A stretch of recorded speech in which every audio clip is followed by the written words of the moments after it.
नमस्कार, पोलीस माझा न्यूज मध्ये आपलं स्वागत। आता आपण कल्याणच्या शहाड इथे आहोत आणि आपण जसं म्हणतोय की आता रस्ते सुरक्षा सप्ताहाप्रमाणे यावेळेस रस्ते सुरक्षा माह म्हणजे संपूर्ण महिनाभर रस्ते सुरक्षा अभियान वाहतूक विभागामार्फत राबवलं गेलं आणि त्याचा आज सांगता म्हणजे समारोप होता।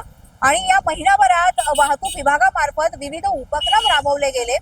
रस्त्यावर होणारे जे अपघात आहेत किंवा जे वाहतुकीचे जे नियम आहेत ते नियम पाळावेत आणि जे वाहतूक म्हणजे जे अपघाताचं प्रमाण आहे ते कमी व्हावं, लोकांनी अगदी सजगतेने आणि छान तऱ्हेने प्रवास करावा हे सांगण्यासाठी जनजागृती करण्यासाठी वाहतूक विभागामार्फत हा उपक्रम राबवला जातो। मात्र तरी सुद्धा आपण पाहू शकतो की हा शहरी भाग पडतो, त्याच्यामुळे इथे लोकांना माहिती आहे की हेल्मेट सक्ती नाहीये किंवा हेल्मेटवर तशी कारवाई होणार नाही, म्हणून अगदी बेदरकारपणे तुम्ही पाहू शकता इथे 90 ते 99% लोक जे आहेत दुचाकींवर जाणारे ते हेल्मेट वापरताना आपल्याला दिसत नाहीयेत।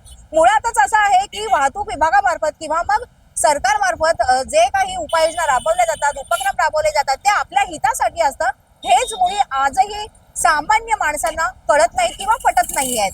कारण एकूणच आपण पाहायला गेलं तर खूप मोठ्या प्रमाणात रस्ते अपघातांचं प्रमाण आहे आणि रस्ते अपघातामध्ये मृत्यू पावलेल्यांचं प्रमाण जास्त आहे आणि ते खूप वाढतंय।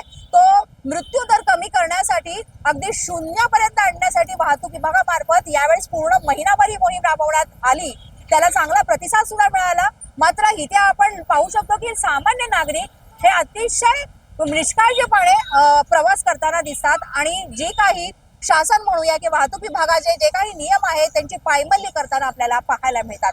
तर मला वाटतं नियम पाळणं आणि आपल्याबरोबरच इतरांचं रक्षण करणं हे आपलंच काम आहे, तेव्हा प्रत्येक नागरिकाने किंवा प्रत्येक वाहन चालकाने वाहतुकीचे नियम पाळूनच वाहन चालवणं फार गरजेचं आहे असंच आपण सांगू शकतो। पाहत रहा पोलीस माझा न्यूज। अशाच नवनवीन व्हिडिओसाठी पोलीस माझा न्यूजचं युट्यूब चॅनल सबस्क्राईब करा, तसंच आमचं फेसबुक, इंस्टाग्राम आणि ट्विटर अकाउंट फॉलो करा।